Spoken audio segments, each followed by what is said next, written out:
কোরআন শরীফে আল্লাহ বলেছেন যে জাতি আল্লাহর হুকুম মতো না চলে, যে জাতি অবাধ্য জাতিতে পরিণত হয়, মহান আল্লাহ তাদেরকে শাস্তি দেন। কিন্তু আল্লাহ পাকের নীতি হলো আল্লাহ কাউকে সতর্ক না করে, সাবধান না করে শাস্তি দেন না। কোরআন বলছে ওমা কুননা মুআযযিবিনা হাত্তা নাবআসা রাসূলা, আমি যতক্ষণ পর্যন্ত নবী বা রাসূল না পাঠাই ততক্ষণ কোন জাতিকে আমি আল্লাহ আযাব দেই না। সুবহানাল্লাহ, এটি আল্লাহর করুণা। কোন জাতিকে তার অপরাধের দায়ে যদি আল্লাহ পাকের ধ্বংস করতে ইচ্ছা হয় তখন সে জাতির কাছে বার্তাবাহক নবী বা রাসূল পাঠান। সেই নবী বা রাসূল তাদের কাছে যে তাদেরকে আল্লাহর আযাবের ভয় দেখান। এরপরে যদি তারা সাবধান না হয় তখনই আল্লাহ পাক তাদেরকে বিধ্বস্ত করেন। সুতরাং আমাদেরকে এই আলোচনা থেকে একটা জ্ঞান নিতে হবে যে নবী বা রাসূলদের পৃথিবীতে পাঠানোর পিছনে একদিকে অনুগত বান্দাদের জান্নাতের সুসংবাদ দেওয়া, আর একদিকে অবাধ্য বান্দাবান্দীদের বাস্তব পৃথিবীতে শাস্তির বার্তা এবং মৃত্যুর পরে কঠিন জাহান্নামের কথা তাদেরকে অবগত করাতেই আল্লাহ পাক নবী এবং রাসূলদেরকে পাঠিয়েছেন। সম্মানিত ভাইয়েরা, মুরব্বীরা, মনে রাখুন কোরআন শরীফে আল্লাহ বলেছেন ইন্না আরসালনাকা শাহিদাও ওয়া মুবাশশিরাও ওয়া নাযীরা। আল্লাহ বললেন ওগো নবী, আমি তোমাকে পৃথিবীতে পাঠিয়েছি একদিকে সাক্ষী দেওয়ার জন্য। নবী যাদের পক্ষে সাক্ষী দেবেন সেদিন তারা আল্লাহ পাকের কাছে নাজাত পাবে। নবী যদি কারুর বিপক্ষে সাক্ষী দেন সেদিন সে মানুষগুলো আল্লাহ পাকের কাছে শাস্তিযোগ্য বলে বিবেচিত হবে। সুতরাং নবীর সাক্ষীটা নিজেদের পক্ষে অর্জন করা, নবীর সাক্ষীটা নিজের পক্ষে গ্রহণ করা, এটি প্রত্যেকটি আল্লাহ ভীরু মানুষের কাজ। কিন্তু যারা নবীর সাক্ষী সংগ্রহ করতে চান না, নবী আমার পক্ষে সাক্ষী দিক, এই মানসিকতা যাদের নেই, ভাই কোরআন সতর্ক করে দিয়ে জানিয়ে দিল যে কিয়ামতের দিনে মহান আল্লাহ পাকের নবী তাদের বিপক্ষে সাক্ষী দেবেন, ফলে তারা সেদিন শাস্তিগ্রস্ত হবে। বাস্তব কথা বলতে গেলে আজকের এত সুন্দর একটা পরিবেশ, তো এখনো পর্যন্ত পরিবেশের যা পরিস্থিতি তাতে আমরা দেখছি দেহের তুলনায় জামা বড় হয়ে গেছে। হয়তোবা একটা সময় এই মজলিসটা ভরবে, তবে সেটা কলবের খোরাকের জন্য নয়, মজলিসটা ভরবে পেটের খোরাকের জন্য।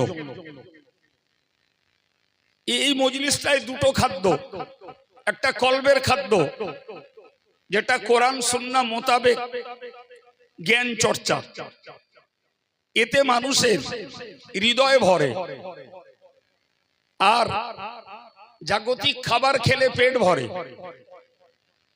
তো আমি জানি না আমাদের মৌলানা রেজাউল কারীম সাহেব উঠলে মজলিস কতটা শোনার জন্য ভরবে সেটা আল্লাহ ভালো জানে। তবে তাবাররুকের সময় মজলিসে জায়গা নাও হতে পারে, আল্লাহ ভালো জানে। তো যদি তাবাররুকের সময় মজলিসটা ভরে ওঠে তাহলে বুঝতে হবে যে এরা জ্ঞান খোরাক খাওয়ার পক্ষে নেই, এরা পেটের খোরাক খাওয়ার পক্ষে।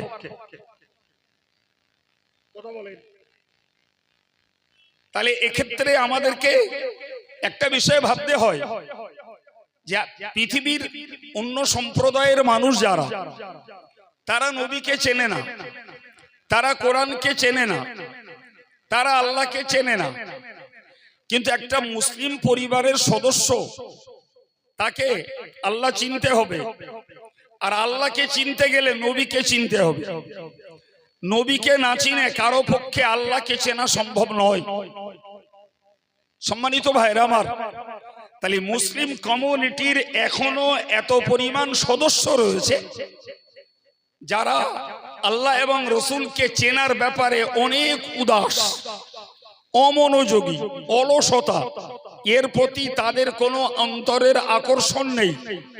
যদি থাকতো তাহলে একটা কথা এরা ভাবতো, যে নবীকে সৃষ্টি না করলে আমি পৃথিবীতে আসতে পারতাম না, সেই নবীর ভূপৃষ্ঠে আগমনকে কেন্দ্র করে নবী দিবস উদযাপনের নামে বিভিন্ন অনুষ্ঠানের ভিতর দিয়ে এই জাতীয় আলোচনার মজলিসগুলো তৈরি হয়। অন্তত মুসলমান ঘরের সাবালেক সাবালিগা ছেলে মেয়েরা তারা ভাবতে পারত যে আমরা মাদ্রাসায় পড়িনি, আমরা ধর্মীয় বই পুস্তক পড়ি না, আমরা আলেম ইমাম হাফেজ এই জাতীয় ধর্মীয় জ্ঞানীদের কাছে বসি না, অন্তত আমাদের গ্রামে কি মহল্লাতে নবীর শানে একটি আলোচনার মজলিস তৈরি হয়েছে, তো সেখানটায় যদি একটু সময় দেই তাহলে আমরা তো কিছু জ্ঞান লাভ করতে পারবো। কিন্তু এখন যদি এই গ্রামটার এমাথা থেকে ছোলাদানা পর্যন্ত ঘুরে আসা যায়, তাহলে দেখা যাবে প্রচুর পরিমাণে আমাদের ঘরের ছেলেরা তারা গল্পের আসরে, আড্ডার আসরে সময় কাটাচ্ছে। তাদের কাছে এ বার্তা আছে যে আজকে গজালবাড়ি মসজিদের পক্ষে বিশ্ব নবী দিবস উদযাপন হবে। তাহলে যদি এতটুকু চেতনাবোধ তাদের ভিতরে থাকতো, তাহলে অন্য দিন গল্প করি, অন্য দিন আড্ডার আসরে বসি, অন্যান্য দিন চায়ের দোকানে সময় কাটাই, তা আজকের দিনটা চলো না একটু যাই, আলেমরা আসে কি বলে একটু শোনা যাবে। এ মানসিকতাটা যদি মুসলিম ঘরের ছেলে মেয়েদের তৈরি না হয়, তাহলে বিধর্মীদের ব্যাপারে আমাদের আর কথা বলার মতো অধিকার নাই। তারা তো ভিন ধর্মের মানুষ, তারা আল্লাহকে নাই চিনতে পারে, তারা নবীকে না চিনতে পারে, তারা আল্লাহ এবং নবী সম্পর্কে কটূক্তি করতে পারে, তারা কোরআনের ব্যাপারে বিরোধী ভূমিকা নিতে পারে, কিন্তু তাদের কথা ভাববার আগে আমার ঘরের কথা ভাবতে যেই তো আমরা নির্বাক হয়ে যাই। আমাদের মুখে কথা থাকে না যে আমার ঘরের ছেলেরা মেয়েরা এরা না চেনে আল্লাহকে, এরা না চেনে রসুলকে, এরা না জানে কোরআনকে। ভুল হচ্ছে আমার কথা বলে? ভাই, আমরা আমাদের নিয়ম পালন করছি, অর্থাৎ মসজিদ কমিটি জলসার আয়োজন করেছে, বক্তাদেরকে দাওয়াত করেছে, বক্তারা বলছেন, আমরা যারা ধর্মীয় মানুষ এসে শুনছি, আলহামদুলিল্লাহ, এটা আমাদের ডিউটি, আমরা পালন করছি। কিন্তু যারা এখনো পর্যন্ত ধর্মপথের পথিক নন, ধর্মের প্রতি যাদের মনে আকর্ষণ নেই, আল্লাহ রসুলের আনুগত্য স্বীকার করার মতো মন মানসিকতা যাদের তৈরি হয়নি, তারা যদি এই জাতীয় মজলিসগুলোতে বসতো, একদিন দুদিন করতে করতে হয়তো তারাও একদিন ধর্মমুখী হতো। তা না হলে এই সুন্দর পরিবেশ তৈরি করে মানুষের কষ্ট উপার্জিত অর্থ চাঁদা তুলে লাভ কি? এ মানুষগুলো তো কম বেশি জেনেছে বুঝেছেন বলেই এরা তো ধর্মপথে পা বাড়িয়েছেন। তাহলে মসজিদে মুসল্লিদের নিয়ে একটা সবরেসানি করে দিলেই হক আদায় হয়ে যেত, না কি বলছেন জি? এ তো হচ্ছে তেলা মাথায় তেল দেওয়া। যারা জেনেছেন, যারা বুঝেছেন, যারা ধর্ম করছেন, যারা নামাজি, যারা দাড়িওয়ালা, যারা টুপিওয়ালা, যারা আল্লাহর পথের প্রতীক হয়েছেন, আমরা তাদের কাছে আরো দুটো জ্ঞান চর্চা করছি। তার মানেই হলো তেলা মাথায় তেল দিচ্ছি। নাকি বলছেন? এখানে দরকার ছিল এই সমাজে পাঁচটা বেনামাজি শরীয়ত বিরোধী পথে চলে, ধর্ম আচরণ করে না, ধর্মের প্রতি যাদের মনের আকর্ষণ নেই, যারা আল্লাহ আল্লাহর রসুলকে চেনে না, এই জাতীয় লোকগুলো যদি এই মজলিসে বসতো, তবেই তো কর্তৃপক্ষের আয়োজন আর আমাদের চিন্তা ভাবনা করে কিছু আলোচনা মানুষের কাছে ছড়িয়ে দেওয়ার পিছনে প্রকৃত স্বার্থ উদ্ধার হতো। সম্মানিত ভাইরা, এগুলো আমাদের দুঃখ, আমাদের ক্ষোভ, আমাদের অভিমান। তারপরেও এই সুন্দর পরিবেশের হক আদায় করতে আমাদেরকে কিছু কথা শুনতে হবে। আমি আপনাকে কি বলছিলাম? আমি আপনাকে বোঝাচ্ছিলাম যে আল্লাহ তার নবীকে বললেন যে আমি তোমাকে পাঠিয়েছি সাক্ষীদাতা হিসাবে। মনোযোগ দেন, কথার গুরুত্ব বুঝুন। ভাই, শরীয়তের একটা মসলা হলো সাক্ষী দিতে গেলে সরজমিনে হাজির থাকা লাগে। শোনা কথায় সাক্ষী দেওয়া যায় না। কথা শুনছেন? জ্ঞানী মানুষ এগুলো সহজে বুঝবেন। শোনা কথায় সাক্ষী দেওয়া যায় না। সাক্ষী দিতে গেলে সরজমিনে হাজির থাকতে হয়। তো আল্লাহ তার নবীকে বললেন যে আমি তোমাকে সাক্ষী দাতা করে পাঠিয়েছি। এখন রাসূল করিম সাল্লাল্লাহু আলাইহি ওয়াসাল্লাম ধরা পৃষ্ঠে এসেছেন 63 বছর সময় আল্লাহ পাক তাকে থাকতে দিয়েছেন। 63 বছরের মাথায় আল্লাহ আবার তাকে ডেকে নিয়েছেন। ফলে এই সুদীর্ঘ 1400 বছর হয়ে গেল রাসূল করিম সাল্লাল্লাহু আলাইহি ওয়াসাল্লাম মানব সমাজের অন্তরালে। তিনি মানুষের মাঝে নেই, তিনি মানব সমাজে নেই, অথচ কিয়ামতের দিনে তিনি সাক্ষী দেবেন। প্রশ্ন একটা জাগে যে রাসূলুল্লাহ যতদিন মানুষের মাঝে ছিলেন ততদিন রাসূলুল্লাহর উম্মতেরা কি করেছেন সেটা রাসূল স্বচক্ষে দেখেছেন। সেগুলোর সাক্ষী তো অবশ্যই রাসূলুল্লাহ অব্যর্থভাবে দেবেন।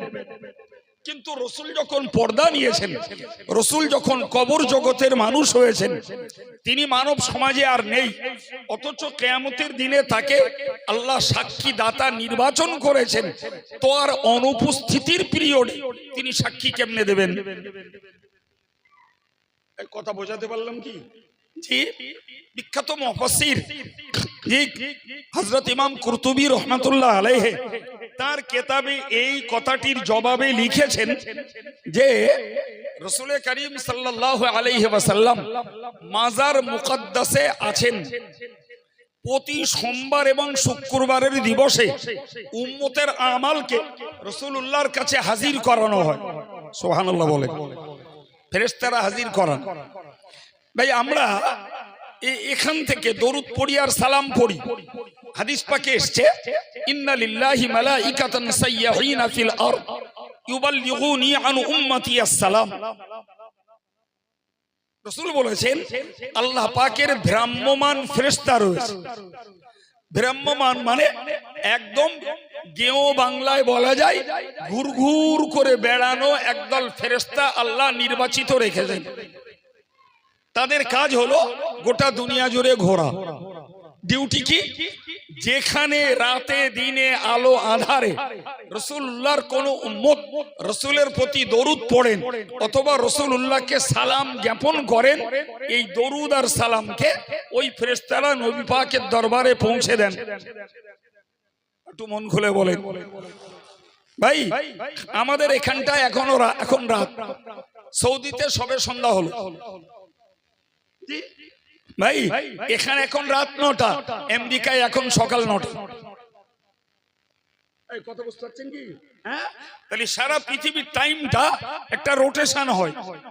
অতএব আমি একটা সময় ইবাদত করছি, আরেক দেশের মানুষ আরেক সময় করছে, আরেক দেশের মানুষ আরেক সময় করছে। ফলে বলতে পারা যায় সারা বিশ্ব জুড়ে ইবাদত গুজার বান্দা বান্দি যারা, আল্লাহ ওয়ালা আল্লাহ ওয়ালি নারী পুরুষ যারা, তারা একটা না একটা টাইম তারা আল্লাহর ইবাদতে, জিকির ফিকিরে, তাসবিহ তেলাওয়াতে, দরুদ সালামে তারা রত আছে। জোরে বলেন। আর এই কাজটা হলো ওই ফেরেশতাদের যারা ঘুরে ঘুরে বেড়ান, যখনই পৃথিবীর যে কোনো দেশ থেকে যে কোনো উম্মত উম্মতানি নবীর প্রতি দরুদ সালাম জ্ঞাপন করে, এটাকে ফেরেশতারা রাসূলুল্লাহর মাজারে পৌঁছে দেন। হুজুর বলেছেন, ও আনা আরুদ্দু আলাইহি, আমার কাছে যখন সালাম পৌঁছানো হয় আমি তাদের সালামের জবাবটাও দেই।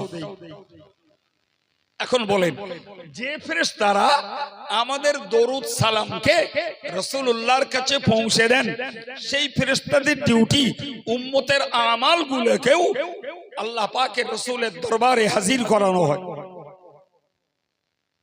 কথা মাথায় ঢুকছে কি? হ্যাঁ, কি ঢুকেছে বলুন দিন? ঢুকলো এটাই যে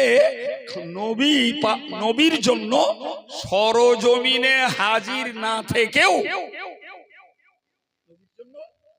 সরজমিনে হাজির না থেকেও উম্মতের অবস্থান জানা নবীর পক্ষে দুঃসাধ্য বা অসম্ভব বা অযৌক্তিক নয়। জি প্রিয় ভাই আমার, আমি এই প্রসঙ্গে আপনাদের আর একটা কথা বোঝাই, খুব ঠান্ডা মাথায় বুঝুন। ভাই রাসূল করিম সাল্লাল্লাহু আলাইহি ওয়াসাল্লামকে আল্লাহ পাক মেরাজে নিয়ে গেলেন। মেরাজ একটা শব্দ, আর একটা শব্দ হলো ইসরা। ছটফট করবেন না, কিছু শুনতে হলে বসতে হবে, প্রত্যেকটা কথার ভিতরে জ্ঞান পাবেন।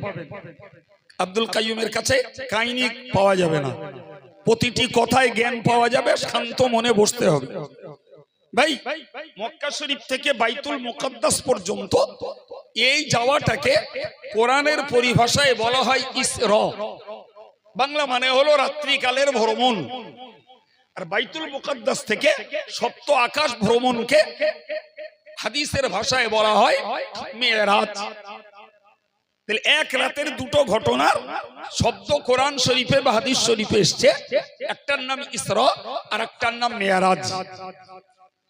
তো মক্কা শরীফ থেকে বাইতুল মুকাদ্দাস পর্যন্ত যাওয়াটা স্বাভাবিকভাবেই বিশ্বাস করা সম্ভব, যেহেতু সেটি মাটির উপর দিয়ে যাতায়াত, ভূপৃষ্ঠ দিয়ে যাতায়াত। কিন্তু বাইতুল মুকাদ্দাস থেকে ঊর্ধ্ব আকাশের সপ্ত আসমানকে ভ্রমণ করা, এটা তো শূন্য ভ্রমণ। আর এমন কোন যানবাহন তো মানুষের কাছে নাই সেই যুগে। আজকে না হয় এরোপ্লেন আছে, জি, তো এরোপ্লেন স্টেট পথে চলে, কিন্তু ঊর্ধ্ব পথে চলে না। তার একটা বর্ডার আছে, সীমারেখা আছে, সেই পর্যন্ত উঠে সে স্টেট পথে চলে তার গন্তব্যস্থল। ঠিক না বল? কিন্তু রাসূলুল্লাহ গেছেন তো সপ্ত আকাশের ঊর্ধ্বে। সার কথায় রাসূলুল্লাহ সপ্ত আকাশ ভ্রমণ করে জান্নাত দেখে জাহান্নাম দেখে আবার রাতে রাতে ফিরে এসেছেন। তিনি এসছেন তার চাচাতো বোন উম্মে হানির ঘরে। উম্মে হানিকে ডেকে তুললেন, বললে উঠে নামাজ পড়ে নাও। নামাজ পড়ে রাসূল বললেন, দেখো আমি গত রাত্রিতে বাইতুল মুকাদ্দাসে গেছি এবং 7 আসমানকে ভ্রমণ করেছি। ওই যুগে বাইতুল মুকাদ্দাসে যাওয়া যে যানবাহনের ব্যবস্থা ছিল, সেই যানবাহনের মাধ্যমে যেতেও কম বেশি 1 মাস সময় লাগতো। কতদিন বললাম? 1 মাস। প্রথম কথাই উম্মে হানির কাছে সন্দেহজনক হলো, যে পথ যেতে 1 মাস সময় লাগে সেই পথ আপনি এই রাত্রি গেলেন আর ঘুরে এলেন, এটা তো ভাববার আছে নাকি? ভাববার নেই। আবার ওই পর্যন্তই শেষ নয়, উনি বলছেন যে আমি ওইখান থেকে 7 আসমান ভ্রমণ করে ফিরে এসেছি।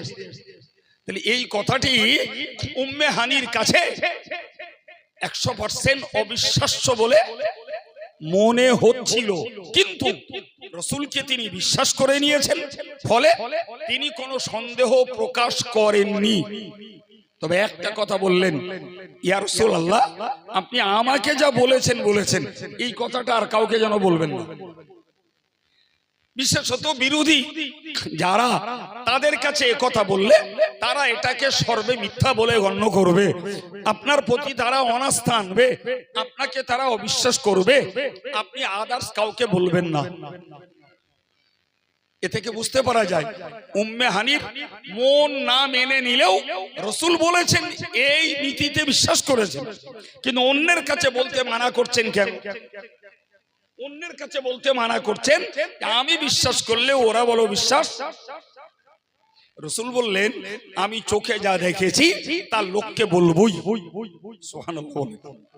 আমাকে তুমি বাধা দিতে পারবে না বলে রাসূল বাড়ি থেকে বার হলেন, গন্তব্য কাবা চত্বর। কাবায় গেলেন, গিয়ে পরিষ্কার বললেন যে আমি গত রাত্রিতে জেরুজালেমের বাইতুল মুকাদ্দাসে গেছি এবং ওইখান থেকে উর্দু আকাশ ভ্রমণ করে সপ্ত আকাশ পেরিয়ে আল্লাহর আরশ মুআল্লা পর্যন্ত ঘুরে এসেছি। উম্মে হানির যা সন্দেহ তাই ঘটলো। কেউ বলল এতদিন আমরা পাগল বলতাম মুহাম্মদকে, কিন্তু আজকে দেখছি সত্যকারের পাগল হয়ে গেছে। বাস্তবের সঙ্গে মুহাম্মাদের দাবির কোনো মিল নাই। অতএব আজকে মুহাম্মদ অরিজিনালি ম্যাড হয়ে গেছে, অরিজিনাল পাগল হয়ে গেছে। কেউ হো হো করে হাসলো, কেউ মুহাম্মদকে মিথ্যাবাদী বলল, কেউ মস্তিষ্ক বিকৃত বলল, কেউ বা মুহাম্মদকে জাদুগ্রস্ত বলল। এক একজন এক এক রকমের ভাষায় নবীকে বিদ্ধ করতে লাগলো। একদল তো ঝুমকে অট্টহাস্য করতে করতে বেরিয়ে গেল, কিন্তু আর এক দল কৌতূহলী কাফেরেরা দাঁড়িয়ে গেল। রাসূল বলছেন আমি হাজারে আসওয়াদ এবং রুকনি ইয়ামানি কাবা শরীফের এই দুটি কোণের মাঝখানটায় বসা কুরাইশরা আমাকে ঘিরে ধরলো। কুরাইশ আমাকে ঘিরে ধরে বলল দেখো মুহাম্মদ, তুমি যে কথা বলছো এটার বিশ্বাস করার কোনো বাস্তব যুক্তি আমাদের কাছে নেই।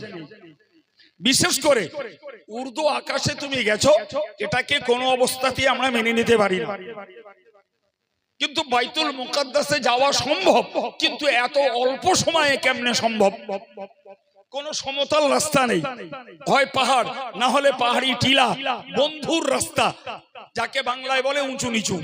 এই অবস্থাতে উট বলি, ঘোড়া বলি, ওই গাধা বলি, এই তিনটেই যানবাহন হিসেবে ব্যবহার হতো। তিনটের একটাও এরকম উঁচু নিচু রাস্তায় দ্রুত গতিতে চলতেই পারে না। তবুও আমরা বাইতুল মুকাদ্দাসে গেছি। আর তুমি যে ইতিপূর্বে কখনো বাইতুল মুকাদ্দাসে যাওনি সেটা আমরা জানি। আরে বাবা, গজালমারির একটা ছেলে যদি আমেরিকায় থাকে, যার ছেলেই হোক, তো গজালমারির মানুষেরা জানবে যে অমুকের ছেলেটা আমেরিকায় থাকে। মুহাম্মদ মক্কার ছেলে, সুতরাং মুহাম্মদ কোনদিন জেরুজালেমের বাইতুল মুকাদ্দাসে গেছেন এতটুকু বার্তা তাদের কাছে থাকবে। কিন্তু ইতিপূর্বে তিনি জাননি, এ ব্যাপারে তারা সুনিশ্চিত। এই রাত্রিতে ঘুরে এসেছেন বলছেন, তাহলে আমাদের কিছু প্রশ্নের উত্তর দাও, তোমার দাবির সত্যতা আমরা বিশ্বাস করব।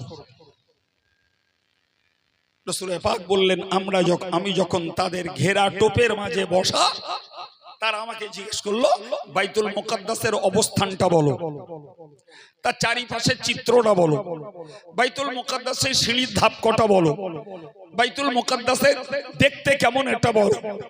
সেটা তার ফটোগ্রাফির যুগ নয় যে আগে থেকে মুহাম্মদ ফটোয় দেখে রেখেছে।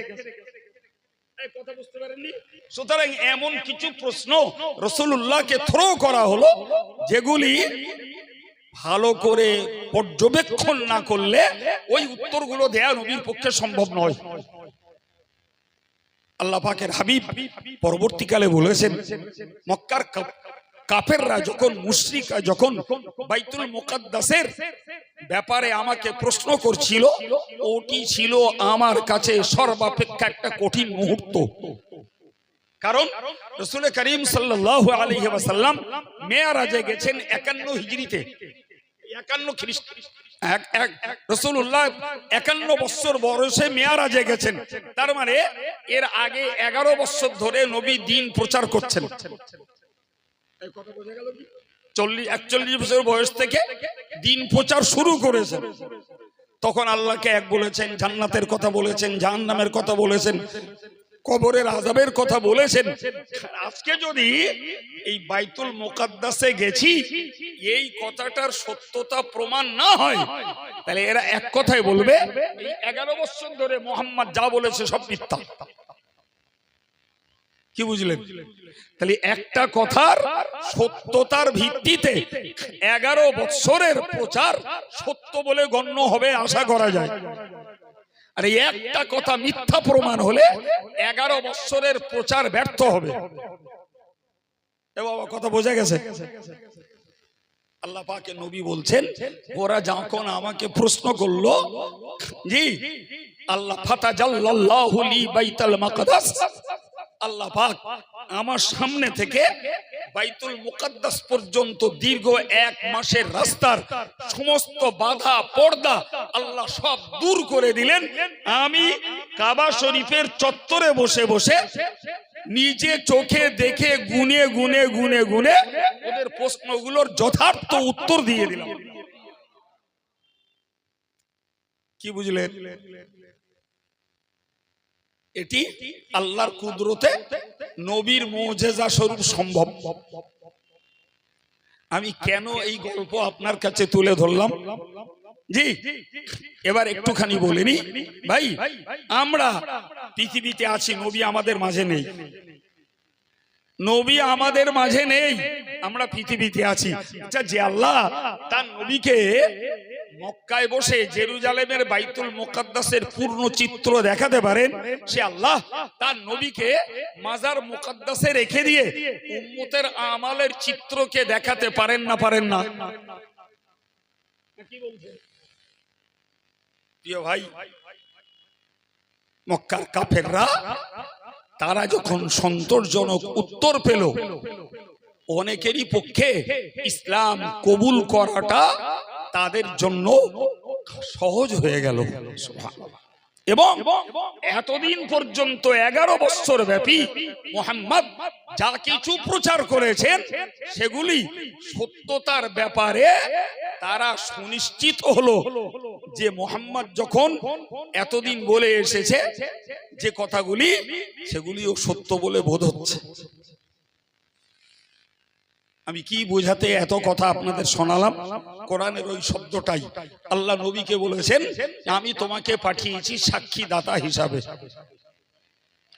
সম্মানিত ভাইরা, মুরব্বীরা, মায়েরা, বোনেরা, হাসরের মহাময়দানে কিয়ামতের কঠিন দিবসে নবী পাক সরকার দো আলম যাদের পক্ষে সাক্ষী দেবেন, আল্লাহ আপনার একাত্মবাদকে বিশ্বাস করা বান্দা এরা, আল্লাহ এরা আপনার হুকুম তামিল করা বান্দা, আল্লাহ এরা তোমার নবীর প্রকৃত কার্যত উম্মত। নবীর সাক্ষীতে আল্লাহ পাকের ওই বান্দা বান্দীগুলি কিয়ামতের দিনে নাজাত পেয়ে যাবে। কিন্তু নবী যদি বিপক্ষে সাক্ষী দেন, আল্লাহ এরা আপনার একত্ববাদকে বিশ্বাস করিনি, আপনার হুকুমকে এরা মান্য করিনি, আপনার নবীকে এরা বিশ্বাস করিনি, আপনার নবীর আনুগত্য স্বীকার করিনি, তাদের সেদিন কপাল পড়বে এবং যথারীতি তারা আল্লাহ পাকের কাছে শাস্তির উপযুক্ত হয়ে যাবে। আমি এই জন্যই বলেছি, প্রত্যেকটা ইমানদার মুসলমানের উচিত কর্তব্য হলো নবীর সাক্ষীটা নিজের পক্ষে সংগ্রহ করার চেষ্টা কর। আর নবীর সাক্ষী নিজের পক্ষে চেষ্টা করতে গেলেই আল্লাহ রসুলের হুকুমের গোলামি ছাড়া নবীর সাক্ষী কখনোই আমাদের পক্ষে আসবে না। কথা বোঝাতে পারছি ভাই? আপনাকে আরেকটা হাদিস শোনাই, সহিহ বুখারীর বর্ণনা। রাসূল করিম সাল্লাল্লাহু আলাইহি ওয়াসাল্লাম একদিন হযরত আব্দুল্লাহ ইবনে মাসউদ রাদিয়াল্লাহু আনহু কে বললেন যে, আব্দুল্লাহ তুমি একটু কোরআন পড়ো, আমি শুনবো।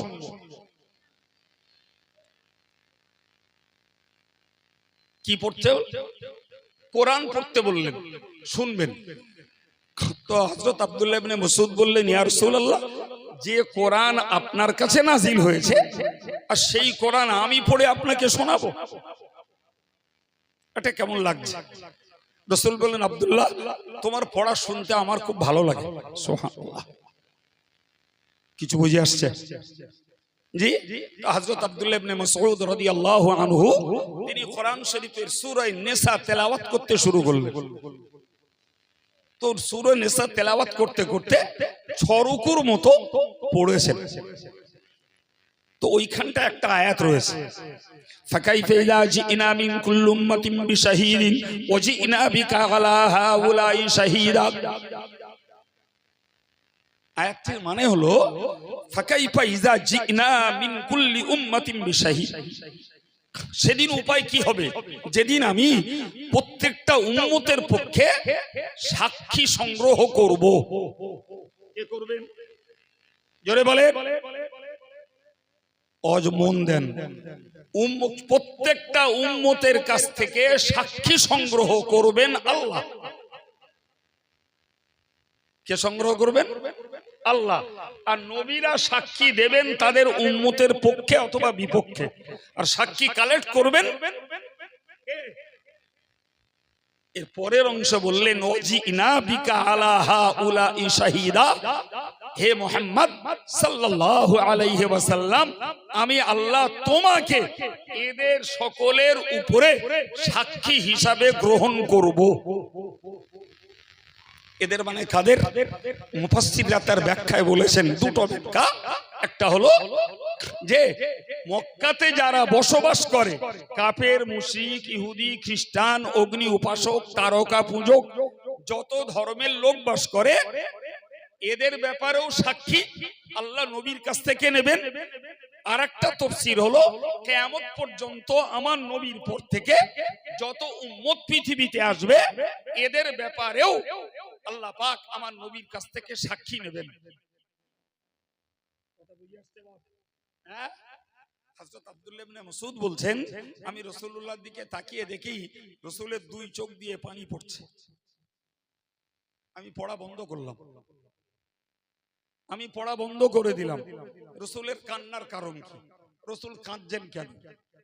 ভাই, কান্নার কারণটাকে খুব ভালোভাবে বুঝুন, ভালোভাবে বুঝুন। একটা বাপের ছেলে ধরে নেন চুরি করেছে, চুরির দায়ে প্রশাসনের কাছে ধরা পড়েছে। ভাই, চুরির দায়ে প্রশাসনের কাছে ধরা পড়েছে এবং বাপও জানছে যে আমার বেটা চুরি করেছে। ফলে আর 5টা মানুষের সঙ্গে বাপকেও সাক্ষী দিতে হচ্ছে নিজের ছেলেকে চোর বলে। জি, বাপকে সাক্ষী দিতে হলো নিজের ছেলেকে চোর বলে। এখন চুরি যখন করেছে তাহলে পানিশমেন্ট তো নেওয়াই লাগবে। এখন বলেন, ছেলে চুরি করেছে এটাও সত্য, বাপ জানে তাও সত্য, ফলে শাস্তি পাওয়ার উপযুক্ত এটাও সত্য।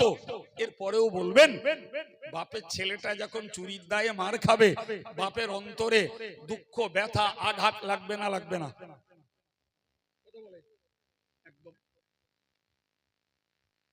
প্রিয় ভাইরা আমার, বোনের গীতি ভালো করি বোনেরা করুন। একজন মাস্টার মশাই মাস্টারি করেন, স্কুলে ছাত্র ছাত্রী রয়েছে। যে ছেলেটা পাস করে সেটাও তার ছাত্র, যে ছেলেটা ফেল করে সেটাও তার ছাত্র। আমার রাসূল যখন থেকে পৃথিবীতে এসেছেন কিয়ামত পর্যন্ত গোটা পৃথিবীর নারী আর পুরুষ হলে নবী পাকের কলবি সন্তান, গোটা পৃথিবীর নারী আর পুরুষ নবী পাকের ছাত্র ছাত্রীর সমতুল্য। এখন কেউ নবীর কথা মতো কাজ করে তারা জান্নাতি হবে মানে পাস করবে। এরাও যেমন ছাত্র ছাত্রী, যে ছাত্র ছাত্রী যারা নবীর কথা উপেক্ষা করে ফেল করে জাহান্নামে যাবে, তারাও তো নবীর ছাত্র ছাত্রী। এখন বলুন না, নবীর ছাত্র ছাত্রী যারা, এরা যারা ফেল করে জাহান্নামে যাবে, এটা নবীর কাছে দুঃখের হবে না? হবে না? বলেন বলেন। রাসূলুল্লাহ এই জন্যই কেঁদেছেন যে কিয়ামতের দিনে আমার কাছ থেকে আল্লাহ সাক্ষী নেবেন। এখন আমাকে বলতে হবে সেদিন যে আমার অমুক উম্মত আল্লাহ সে আপনার হুকুমের গোলামি করেছে, ফলে সে নাজাত পাওয়ার উপযুক্ত। আবার আমাকেই বলতে হবে আমার অমুক উম্মত সে আপনার একত্ববাদকে বিশ্বাস করিনি, ফলে সে শাস্তি পাওয়ার উপযুক্ত। তাহলে আমার সাক্ষীতে আমার উম্মত, আমার সাক্ষীতে আমার কলবি সন্তান, আমার সাক্ষীতে আমার ছাত্র ছাত্রীরা সেদিন জাহান্নামে যাবে, এই কথা মনে উঠতেই আমার কান্না এসেছে। আমার কথা কিছু বুঝতে পারছেন? হ্যাঁ, তাহলে এই জায়গাটায় দাঁড়িয়ে আর একটা কথা ভাবতে হয় যে নবী তার উম্মতেরা জাহান্নামে যাবে, এজন্য তিনি কাঁদছেন। আর নাউজুবিল্লাহ, আমার ভাইরা মায়েরা যারা জাহান্নামের পথে চলছেন, কান্না তো দূরের কথা, তাদের ভিতরে ভাবনা, চিন্তা, ব্যথা, বেদনা এবং জীবনটা পরিবর্তন করার মতো কোনো চেতনা তাদের মধ্যে নেই।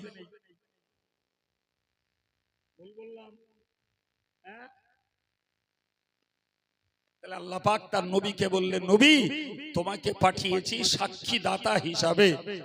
প্রিয় ভাইরা আমার, আমি আপনাকে দুবার করে বুঝিয়েছি যে আমাদের প্রত্যেকের উচিত কর্তব্য হলো নবীর সাক্ষীটা আমাদের পক্ষে আনবার মতো পথে আমাদের চলা।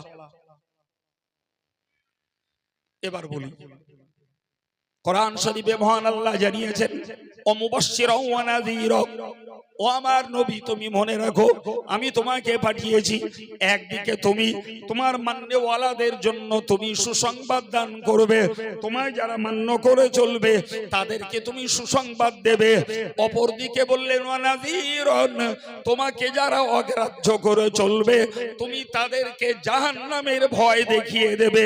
তোমাকে পাঠিয়েছি ভয় দেখানোর জন্য, আর তোমাকে পাঠিয়েছি সুসংবাদ দেওয়ার জন্য। একই নবীর দুটি গুণ, একদিকে তিনি ভীতি প্রদর্শনকারী, ভয় দেখানেওয়ালা মানুষ, আর একদিকে তিনি সুসংবাদ দাতা। একই নবীর গুণ, এর একদম সরল অর্থ হলো যারা নবীর কথা মেনেছেন তাদের জন্য নবীর সুসংবাদ দাতা, যারা নবীর কথাকে অগ্রাহ্য করেছেন তাদের জন্য নবী ভীতি প্রদর্শনকারী, ভয় দেখানেওয়ালা।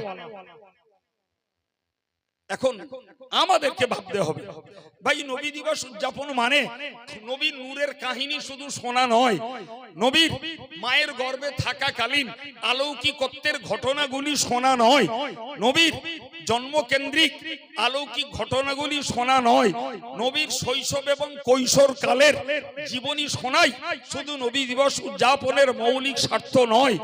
ভাই এর মৌলিক স্বার্থ হলো আমাদেরকে নবীকে চেনা এবং নবীর পথের অনুসারী হওয়া।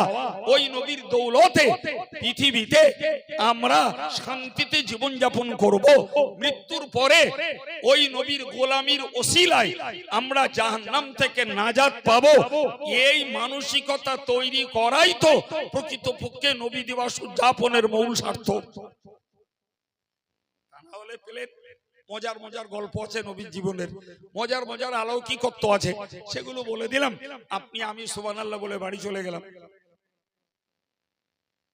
তাতে আমার করণীয় কি বুঝবো না। সম্মানিত ভাইরা আমার আল্লাহ পাক কোরআন শরীফে বলেছেন, ও নবী তোমাকে পাঠিয়েছি সাক্ষী দাতা হিসাবে, তোমাকে পাঠিয়েছি সুসংবাদ দেওয়ার জন্য, তোমাকে পাঠিয়েছি ভয় দেখানোর জন্য। 4 নম্বরে বলেছেন ওয়াদাইয়ান ইলাল্লাহি বিইযনিহি, ও নবী তোমাকে পাঠিয়েছি আমি আল্লাহর নির্দেশ মতো আমার বান্দাদেরকে তুমি আমি আল্লাহর পথে আহ্বান করবে, আল্লাহর দিকে ডাকবে, আমার রাস্তায় তুমি আমার বান্দাদেরকে ডাকবে, তাদেরকে আমার কাছে পৌঁছানোর রাস্তা তুমি চিনিয়ে দেবে। এই মহা দায়িত্ব দিয়ে তোমাকে পৃথিবীতে পাঠিয়েছি। নবীর ডিউটি মানুষকে আল্লাহর পথ চিনিয়ে দেওয়া, আল্লাহর পথে মানুষকে আহ্বান করা। রাসূলুল্লাহ সেই দায়িত্ব পালন করেছেন, আর ওই দায়িত্ব নবী পালন করতে যেই তাদের কাছে নবীর পাওনা হলো, তারা বলল মুহাম্মদ মস্তিষ্ক বিকৃত, তারা বলল মুহাম্মদ পাগল, তারা বলল মুহাম্মদ চরিত্রহীন। জি, তারা বলল মোহাম্মদ জাদুগ্রস্ত। প্রত্যেকটা কথা কোরআনে আছে এবং কোরআন শরীফে তাদের কথার প্রতিবাদে আল্লাহ পাক আয়াত নাজিল করে রেখেছেন। আমি সেগুলো পড়ে সময় খাওয়াচ্ছি না, আমি আপনাকে বোঝাতে চাইছি, খুব ভালো করে শান্ত মাথায় বুঝে বলুন। নবী যদি ওদেরকে আল্লাহর পথে না ডাকতেন, নবী যদি ওদেরকে জান্নাতের পথে না ডাকতেন, নবী যদি ওদেরকে জাহান্নাম থেকে বাঁচাতে চিন্তা না করতেন, তাহলে নবীকে গালি শুনতে হতো না, বরং ওই সমাজে নবী ছিলেন একজন পুত পবিত্র চরিত্রের মানুষ। আমাদের বিচারে না, ওদেরই বিচারে। সুবহানাল্লাহ। কারণ নবী মিথ্যাবাদী ছিলেন না, নবী কর্কশ ভাষী ছিলেন না, নবী মিষ্টি ভাষী, নবীর লেনদেন ভালো, আচার ব্যবহার ভালো। নবী পাক সাল্লাল্লাহু আলাইহি ওয়াসাল্লাম সর্ববয়সী মানুষের সঙ্গে তিনি মানবতার ব্যবহার করতেন। ফলে নবীকে মানুষ হিসাবে তারা জানতো যে হযরত মুহাম্মদ সাল্লাল্লাহু আলাইহি ওয়াসাল্লাম একজন তুলনাহীন মানুষ। বরং শিক্ষিত লোকেরা নির্বাচন করেছেন সুপারম্যান অফ দ্য ওয়ার্ল্ড হযরত মুহাম্মদ সাল্লাল্লাহু আলাইহি ওয়াসাল্লাম। সারা পৃথিবীর সর্বশ্রেষ্ঠ ব্যক্তিত্বই হলেন রাসূলুল্লাহ। তারা এই ছোট্ট রেজাল্টটা এমনি দেয়নি বাবু, এমনি দেয়নি। তার শৈশব, তার কৈশোর, তার যৌবনকাল, তার দাম্পত্য জীবন, তার ধর্ম প্রচারের জীবন, তার ইবাদতের জীবন, তার যুদ্ধ নীতি, তার রাষ্ট্রনীতি, তার গবেষণা নীতি, তার খোদা ভীতি, সব কিছুকেই পর্যবেক্ষণ করে একটা সার রেজাল্ট দিয়েছেন। Superman of the world is হযরত মুহাম্মদ সাল্লাল্লাহু আলাইহি ওয়াসাল্লাম। সারা পৃথিবীর শ্রেষ্ঠ ব্যক্তিত্ব হলেন মুহাম্মদুর রাসূলুল্লাহ। তার মানে সর্ব বিষয়ে আমার নবীকে সর্বোচ্চ গুণ দেখাতে হয়েছে, তবে তো সুপারম্যান হিসাবে তারা আখ্যায়িত করেছেন। কিন্তু তাদের চোখে অপরাধের জায়গা দাঁড়িয়েছে এটাই যে মুহাম্মদ আমাদের পূর্ব ধর্মকে মানিনি, আমাদের ধর্মকে সাপোর্ট দেয়নি, বরং মুহাম্মদ আরেকটা নতুন ধর্মের কথা বলছে। মুহাম্মদ আমাদের মোটিভটাকে চেঞ্জ করে ভিন্ন ধর্মের দিকে নিয়ে যাচ্ছে। এটাই ছিল তাদের আপত্তির। আর এই জন্যই তারা রাসূলের নামে যেমন অকথ্য ভাষা বলেছে, তেমন দৈহিকভাবে অত্যাচার করেছে, তেমন নবীকে তারা জানে মারার চেষ্টা করেছে, নবীকে বন্দী রাখার চেষ্টা করেছে এবং নবীকে দেশান্তর করে এক কথায় দেশ থেকে তাড়িয়ে দেওয়ারও চক্র চালিয়েছে। কেন শুনতে গেলেন? আমি আগে একবার বলেছি, এবার ছোট করেই বলছি। এক কথায় নবী ওদের ভালো চেয়েছিলেন, যেটা ওদের সহ্য হয়নি, যেটা ওদের সহ্য হয়নি। নবী ওদের ভালো চেয়েছিলেন। বুকে হাত দিয়ে বলুন না বাবু, নবী সেদিন যদি বলতেন যে তোদেরকে জাহান্নাম থেকে বাঁচানোর জন্য, তোদেরকে জান্নাতে নিয়ে যাওয়ার জন্য আমার এই চেষ্টা, তো তোরা যখন তোদের ভালো তোরা বুঝছিস না, উপরন্ত আমার প্রতি চলছে তোদের দুর্ব্যবহার, অমানসিক অত্যাচার চলছে, আমার প্রতি নির্মম ব্যবহার, তো তোরা জাহান্নামে যাবি যা, ও নিয়ে আমি আর অত ভাবতে যাচ্ছি না। বুকে হাত দিয়ে বলুন, ভারত সীমান্তে বসেই আজকের ইমানের কলেমা পেতাম। কথা বলেন, কথা বলেন। সোলাদানা গজালমারি তো একরকম ভারত সীমান্ত নাকি? এখানে বসে দাড়ি, টুপি, সুন্দর মসজিদ আর শিক্ষার জন্য মাদ্রাসা, আর সেই সাথে নামাজ, কালাম, ইবাদত, জিকির, আজকার। আজকে ভারত নয়, সারা পৃথিবীর সমস্ত দেশগুলোতে ইসলামের আলো পৌঁছে গেছে। সেদিন যদি নবী ক্ষোভ করে, অভিমান করে, দুঃখ করে দিন প্রচারকে যদি বন্ধ করতেন, তাহলে ভারতে বসে, অস্ট্রেলিয়ায় বসে, আমেরিকায় বসে, চীনে বসে, মিয়ানমারে বসে, শ্রীলঙ্কায় বসে, আফ্রিকায় বসে, ইউরোপে বসে ইমানের কলেমা পাওয়া যেত না, কোরআন পাওয়া যেত না, ইসলামী আদর্শ পাওয়া যেত না, মসজিদ আর মাদ্রাসা খুঁজে পাওয়া যেত না। জাহান্নাম থেকে বাঁচার পথ মানুষ পেত না, আল্লাহকে চিনত না, রসুল চিনত না, মনুষ্যত্ব অর্জন করতে পারত না, সন্তান বাপের মর্যাদা দিত না, বাপ বেটার মর্যাদা স্নেহ করত না, স্বামী স্ত্রীকে অধিকার দিত না, বাপ তার মেয়েকে বাঁচার অধিকার দিত না। এসব পেয়েছি আমরা ওই বিশ্ব নবীর জীবন বাজি রাখা দিন প্রচারের অবদান। ঠিক না? আরামসে ধর্ম পেয়েছি মনে হয়। জি প্রিয় ভাইরা আমার, তাহলে আমার নবী এমন একজন জাতির দরদি, মানব দরদি, মায়াবী। তোরা আমায় মার, তোরা আমায় গালি দে, তোরা আমার কুৎসা রটনা কর, তোরা আমার বিরুদ্ধে বিশুদ্ধার কর, কিন্তু তোরা ইমানের কলেমা পড়ে মুসলমান হ। অবাক কাণ্ড, অবাক কাণ্ড যে রাসূল করিম সাল্লাল্লাহু আলাইহি ওয়াসাল্লামের চাচা হামজা ইসলাম গ্রহণ করেছে। হামজা ইসলাম গ্রহণ করেছে, জি, অথচ আবু জাহাল রাসূলুল্লাহকে মেরেছে, রাসূলুল্লাহকে মেরেছে, পাথর মেরেছে মাথায়, গাল জাদুবাদ দিয়েছে, রাসূল কিচ্ছু বলেননি। রাসূল পাথরের আঘাত খেয়ে ফিরছেন, হামজা বললেন কি? হামজা মুসলমান না। বললে কে মেরেছে বাবা তোমায়? বললে আমাকে আবু জাহেল মেরেছে। এক মুহূর্তে হামজা চিলের মতন ছুটে গেল, আবু জাহালকে তীর মেরে চলে এলো, এসে নবীকে শোনালো, বাবা তুমি দুঃখ করো না, তোমার প্রতিশোধ নিতে আমি আবু জাহালকে মেরে এসেছি। প্রিয় নবী বললেন, চাচা আমার হয়ে আবু জাহালকে মেরেছেন, ওতে আমি খুশি নই, তার থেকেও যদি আপনি ইমানের কলেমা পড়ে মুসলমান হতেন আমি ওতেই বেশি খুশি হতাম। হামজার ব্রেন ঘুরে গেল, এ কি ছেলে, নিজে মার খেয়ে মরছে, সে ব্যাপারে তার দুঃখ বেদনা কিছু নেই, বরং তার থেকেও সে আগ্রহী, তার থেকেও লালসী, তার থেকেও লোভী। আমি ইসলাম কবুল করাটা তার যা কাছে আরো বেশি প্রিয় এবং পছন্দনীয়। এক মুহূর্তেই রাসূলের চাচা কলেমা পড়ে মুসলমান হয়ে গেল। আমি বোঝাতে চাইছি আপনাদেরকে, আল্লাহ পাক নবীর ব্যাপারে বলেছেন, ওয়াদাইয়ান ইলাল্লাহি বিইذনিহি। ওগো নবী তুমি মনে রাখো, আমি তোমাকে আল্লাহর পথে আহ্বানকারী হিসাবে পাঠিয়েছি। তোমার ডিউটি হলো তুমি মানুষকে আল্লাহর দিকে ডাকবে, এটা তোমার ডিউটি।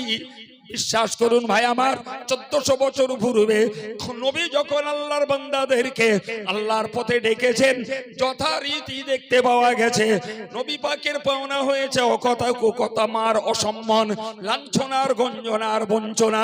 আপনি ভালো করে মনে রাখুন, আজকের নবী আদর্শের গোলাম হয়ে হকের পথে থেকে যে সমস্ত আলেম ওলামা, পাপ একটা অপবিত্র বিষয়। কথা মাথায় যাচ্ছে বাবু? জান্নাত পবিত্র জায়গা, তাতে পবিত্র ব্যক্তি ছাড়া যাবে না।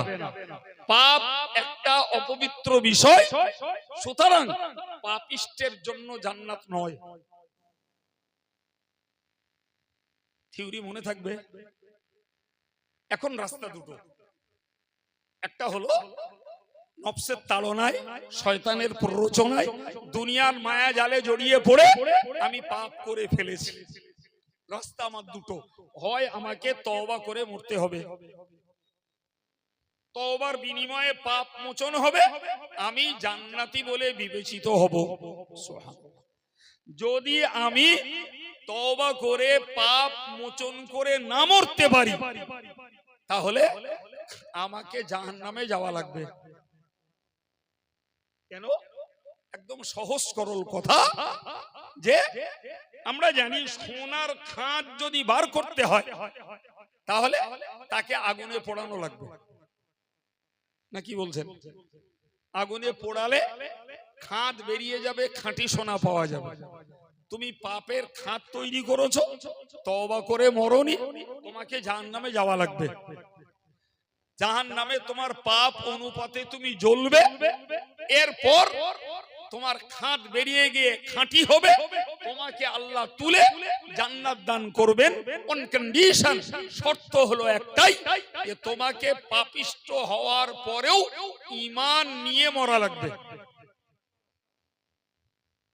আমি কি বুঝিয়েছি বাবু? তাহলে কাফেররাও জাহান্নামে যাবে আর পাপিষ্ট ঈমানদাররাও জাহান্নামে যাবে। আবার মনে রাখুন, কাফেররাও জাহান্নামে যাবে আর পাপিষ্ট ঈমানদাররাও জাহান্নামে যাবে। তবে পাপিষ্ট ঈমানদারদের জন্য সিদ্ধান্ত হলো খালিদিনা ফিহা আবাদা, তারা জাহান্নামে জ্বলবে চিরকাল। কাফেররা আর পাপিষ্ট ঈমানদাররা জাহান্নামে যাবে, তারা পাপ অনুপাতে শাস্তি পাবে। রাসূল করিম সাল্লাল্লাহু আলাইহি ওয়াসাল্লামের শাফাআতে তারা জাহান্নাম থেকে নাজাত লাভ করে জান্নাতের হকদার হবে। আমি আপনাকে কথা বোঝাতে যে এই কথাটাও আপনাদেরকে বোঝাতে চাইলাম যে যে নবীর জন্মকে কেন্দ্র করে আজকের এই প্রোগ্রাম, আজকের এই অনুষ্ঠান, আমাদেরকে পদে পদে ভাবতে হবে জি এ নবী পৃথিবীতে এসেছেন মানুষ বানানোর জন্য, নবী পৃথিবীতে এসেছেন জাহান্নাম থেকে বাঁচানোর জন্য, নবী পৃথিবীতে এসেছেন জান্নাতের পথ দেখানোর জন্য, নবী পৃথিবীতে এসেছেন আল্লাহর প্রেমাস্পদ বান্দা বানাবার জন্য, নবী পৃথিবীতে এসেছেন মানুষগুলো শুধু চামড়ার মানুষ না হোক, গুণগত মানুষ হোক, এজন্যই নবী পৃথিবীতে এসেছেন। এখন যদি আমরা সেই গুণগত মানুষ হওয়ার পথে যদি চলি, তাহলে তো নবীর আগমন আমাদের জন্য সার্থক। আর যদি মানুষ হওয়ার পথ না ধরে আমরা যদি আমাদের খাওয়া পরা, বিলাস বিলাসিতা এবং ভালো ভালো বাড়ি গাড়ি, আমাদের জীবনযাত্রাটার মান উন্নয়ন করতেই থাকি, আর এতেই যদি আমাদের জীবনটাকে দাঁড় করাই ভাই, তাহলে তো নবী পাক সাল্লাল্লাহু আলাইহি ওয়াসাল্লামের ধরা পৃষ্ঠে আগমনের উদ্দেশ্য সার্থক হবে না। আল্লাহ পাকের নবী বলেছেন ইন্নামা আনা বুইস্তু লিউতাম্মিমা মাকারিমাল আখলাক। প্যারে নবী সাল্লাল্লাহু আলাইহি ওয়াসাল্লাম তার পাক জবানিতে জানিয়েছেন, ও আমার উম্মতেরা তোমরা মনে রাখো, আল্লাহ পাক আমাকে পৃথিবীতে পাঠিয়েছেন, আমি এসেছি মানুষের উত্তম চরিত্রকে উন্নতি ঘটাবার জন্য, মানুষের চারিত্রিক উন্নতি ঘটাবার জন্য আমি বিশ্ব মাঝে এসেছি। প্রিয় ভাইরা আমার, মায়েরা, আমি আপনাকে অনুরোধ করে বলবো, এই উত্তম চরিত্রের অন্তর্গত একদিকে যেমন আল্লাহর কথাগুলোকে মেনে চলা, আর একদিকে আল্লাহ পাকের নিষেধকৃত বিষয়গুলোকে ছেড়ে চলা, এই দুয়ের সমন্বয়ে একজন মানুষের চরিত্রটা উন্নত এবং উত্তম চরিত্র বলে গণ্য হবে। শুধুমাত্র নামাজ পড়বো, রোজা রাখবো, হজ করবো, যাকাত দেবো, জিকির করবো, এতেই উত্তম চরিত্রের মানুষ হওয়া যাবে না। এটা যেমন চাই, পাশাপাশি আমার জীবন থেকে সুদ বাদ যাওয়া লাগবে, মদ বাদ যাওয়া লাগবে, জুয়া বাদ যাওয়া লাগবে, গান বাদ যাওয়া লাগবে, লটারি বাদ দেওয়া লাগবে, নারীর বেপর্দা থেকে পর্দাবৃত হওয়া লাগবে, চিত্ত বিনোদন বন্ধ করা লাগবে, প্রতারণা বন্ধ করা লাগবে, ঠকবাজি বন্ধ করা লাগবে, তবেই তো আমি উত্তম চরিত্রের মানুষ হয়েছি বলে প্রমাণ হবে। রাগ করেন না বাবু, যাক একটু একটা ঘুরঘুর করি, তো ঘুরঘুর করে দেখেছি জি একদল মানুষ আলহামদুলিল্লাহ তারা ধর্মটা যেমন করে অধর্ম থেকে তেমন বাঁচে, আর একদল মানুষ ধর্মও করে সঙ্গে ফুল দমে অধর্মটাও করে যায়, আর একদল মানুষ ধর্মও করে না উপরন্ত অধর্মটা করে। বিশ্বাস হচ্ছে আমার কথা?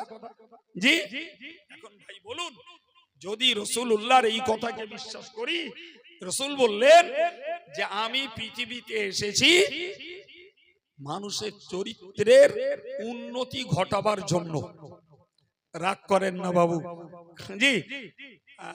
আমি কবে এই মজলিসে ওয়াজ করেছিলাম মনে নেই, করেছি অনেকবার জি।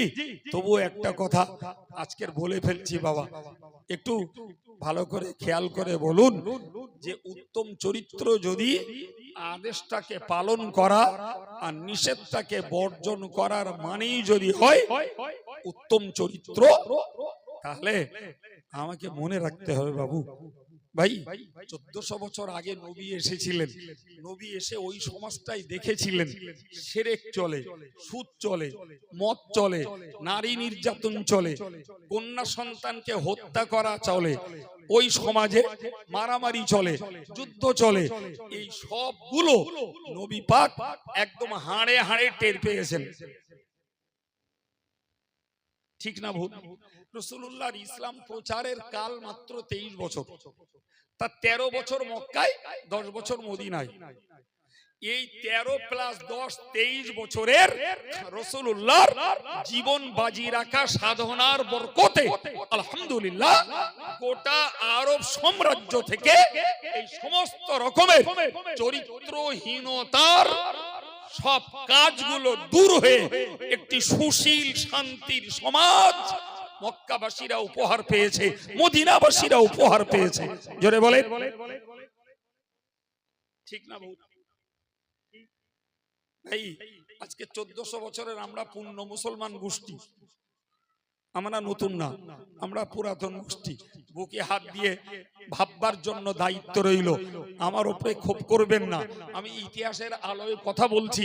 বলেন না 1400 বছর পরের এই পুরাতন মুসলমান আমরা যারা, ভাই আমাদের জাতির এক অংশের ভিতরে সুদ, মদ, জুয়া, গান, নারী নির্যাতন, ব্যভিচার, নারীর বেপর্দা, পরকিয়া, ইফটিজিং এবং ফ্রি ফায়ার, পাবজি, মেরে খাওয়া, ফাঁকিবাজি করে খাওয়া, প্রতারণা করা, চিট ফান্ডের ব্যবসা করা, এই জাতীয় কাজগুলো মুসলমানরা বাদ দিয়ে ফেলেছে বলে সব মনে হয় বাপ ফেলেছে। একজন বলছেন আরো বেশি হয়েছে, তো ওনার কথাটা একেবারে ভুল না। জনসংখ্যা যখন বেড়েছে ধার্মিকের সংখ্যাও বেড়েছে, ঠিক পাল্টা অধর্ম, দুশ্চিন্তা, দুশ্চরিত্রের সংখ্যাও বাড়বে। কি লোকে ভাবে মসজিদ এখন অনেক, মাদ্রাসা অনেক, দাড়িওয়ালা টুপিওয়ালা প্রচুর। আমি বলি বোকারে, আগে জনসংখ্যাটা দেখ। আগের লোকে ধর্ম করতো, লোক সংখ্যাও কম ছিল, এখন যেমন ধর্ম বেশি করছে, জনসংখ্যা বেশি হয়েছে, হারামের কাজগুলো বেশি করছে। ওটাও ভাব, শুধু এক সাইড ভাবলে হবে না। আমার বেদনা এই জায়গাটায়, আমার বেদনা এই জায়গাটায় ভাই। নন মুসলিমরা, ইহুদি, খ্রিস্টান, হিন্দু সমাজ, বৌদ্ধ, তেলুগু, তামিলি, আর্য, অনার্য, তাদের কাছে নবীর পূর্ব যুগ আর নবী আসার পরের যুগ কোনো পার্থক্য তাদের কাছে নাই। কারণ তারা না আল্লাহকে বিশ্বাসী, না রসুলে বিশ্বাসী, না কবরের আযাবের ভয়, না জাহান্নামের ভয়, না তাদের জান্নাতে যাওয়ার আশা, কিছুই তাদের মধ্যে নেই। সুতরাং রসুল পূর্ব যুগে আরবে যে চরিত্র চলতে ছিল, ওই চরিত্র তাদের মাঝে বিরাজ করতে পারে। তাদের মাঝে সুদ, মদ, নারীবাজি, চিত্ত বিনোদন, ব্যভিচার, চিটিংবাজি, প্রতারণা, ঠকবাজি সব থাকতে পারে। কিন্তু মুসলিম কমিউনিটির ভিতরে যদি 1400 বছর পরে, 1400 বছর আগের ওই চিত্র যদি বিরাজ করে, তাহলে তো বুঝতে হবে যে আমরা নবী যে জন্য এসেছিলেন সেই সার্থক উম্মত তো সবাই হতে পারিনি বাপ। বছর ঘুরবে, নবী দিবস চলবে, বছর ঘুরবে, নবী দিবসের নামে সেমিনার হবে, সিম্পোজিয়াম হবে, মিটিং হবে, মিছিল হবে, জিসনে জুলুস হবে। কলকাতার দিকে গেলে নবীর জন্মের খুশিতে ডিজে বাজাবে। আমি গল্প বলছি মনে হচ্ছে, সোলাদানা গজালমারির লোকের চোখে না পড়তে পারে, আমি ভবঘুরে লোক তো জি, আমি এরকম চিত্রও দেখেছি। এই স্টেজে আমি ওয়াচ করব, গিয়ে আমি চিনি নে, গিয়ে দেখছি স্টেজে বক্স বাজিয়ে গান হচ্ছে আর ছেলে পিলেরা নাচতেছে। আমি গিয়ে জিজ্ঞেস করছি একটা ছেলেকে ডেকে, এই বাবা শোন, এখানে এই মিলাদুন নবী হবে কোথায়? তো বলছে কেন হুজুর এখানে?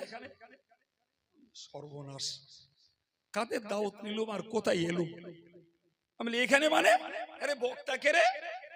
তোদের নাম জাননে, বাড়ি কোথায়? তো বলতেছে ওই বসিরহাটের দিক থেকে আসবে। তখন আমার ভয় লেগেছে, মনে হচ্ছে আমার নামই বলবে। সেটা একটু হাত ঘুরে মতন বলে একটা সেলাম্বা মতন আর একটা ডেকিস, দেখো এখানের বক্তা কাটা নাম জানিস? তা বলতেছে হ্যাঁ সেই কাইম সাহেব।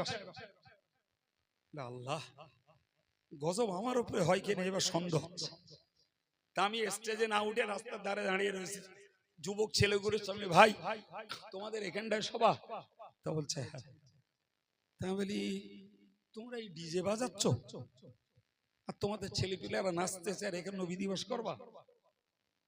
তো হুজুর আমাদের এই ঈদের সময় এক সপ্তাহ ধরে হয় এরম, আর এই মিলাদ নবী দিবসে ওরে কি বলে ঈদে মিলাদুন নবী, তো ঈদে মিলাদুন নবীতে এইসব আমার হয়। যাক, আজকে তখন এসে পড়িছি, কিছু করার নেই। তা উঠে আমার যা একটু আধ ভাঁড়ে আসে একদম জাপটা করে মেজর অপারেশন করলুম আর বুঝেই নিলুম it is first, it is last. এই এসছি, এই জীবনের শেষ। সত্যিও তাই, খোদার রহমে আর কোনোদিন তার আমার চিনতেও পারিনি। মানে দেখেছি এ লোক আনলে আমাদের ব্যবসা বন্ধ।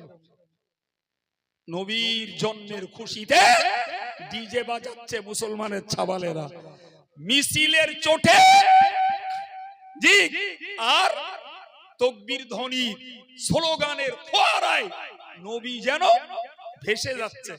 লাইনে দাঁড়িয়ে আছি, কিচ্ছু করার নেই। মাগরিবের আজান হচ্ছে, লাইন ছাড়লে লাইন পাবো না, কি উপায় হবে? তা লাইনিতে একটা ডেকে খোকা, তোরা তো নবী ভক্ত লোক বাবা, তা তোরগা নামাজ কালাম না পড়লেও চলবে নি। আমাদের তো নবীর ভক্তি তোরগা মতন অতনি, আমরা একটু নামাজ কালাম পড়ি, একটু দেখ না বাবা, অন্তত লাইন করে নামাজটা পড়তে দিতে পারিস কি? তখন আরেকটা দূরতে বলতে এই কাইম সাহেবের গাড়ি, ওইটা একটু সাইড করে দে। মানে কাইম সাহেব নামাজ পড়বে। পাপ একটা অপবিত্র বিষয়, কথা মাথায় যাচ্ছে বাবু? জান্নাত পবিত্র জায়গা, তাতে পবিত্র ব্যক্তি ছাড়া যাবে না। পাপ একটা অপবিত্র বিষয়, সুতরাং পাপিষ্টের জন্য জান্নাত নয়। থিওরি মনে থাকবে। এখন রাস্তা দুটো, একটা হলো নফসের তাড়নায়, শয়তানের প্ররোচনায়, দুনিয়ার মায়া জালে জড়িয়ে পড়ে আমি পাপ করে ফেলেছি। রাস্তা আমার দুটো, হয় আমাকে তওবা করে মরতে হবে, তওবার বিনিময়ে পাপ মোচন হবে, আমি জান্নাতি বলে বিবেচিত হব। যদি আমি তওবা করে পাপ মোচন করে না মরতে পারি, তাহলে আমাকে জাহান্নামে যাওয়া লাগবে। কেন? একদম সহজ সরল কথা, যে আমরা জানি সোনার খাঁজ যদি বার করতে হয় তাহলে তাকে আগুনে পোড়ানো লাগবে, না কি বলছেন? আগুনে পোড়ালে খাঁজ বেরিয়ে যাবে, খাঁটি সোনা পাওয়া যাবে। তুমি পাপের খাঁজ তৈরি করেছো, তওবা করে মরনি, তোমাকে জাহান্নামে যাওয়া লাগবে। জাহান্নামে তোমার পাপ অনুপাতে তুমি জ্বলবে, এরপর তোমার খাঁজ বেরিয়ে গিয়ে খাঁটি হবে, তোমাকে আল্লাহ তুলে জান্নাত দান করবেন অন কন্ডিশন। শর্ত হলো একটাই, যে তোমাকে পাপিষ্ট হওয়ার পরেও ঈমান নিয়ে মরা লাগবে। আমি কি বুঝিয়েছি বাবু? তাহলে কাফেররাও জাহান্নামে যাবে আর পাপিষ্ট ঈমানদাররাও জাহান্নামে যাবে। আবার মনে রাখুন, কাফেররাও জাহান্নামে যাবে আর পাপিষ্ট ঈমানদাররাও জাহান্নামে যাবে।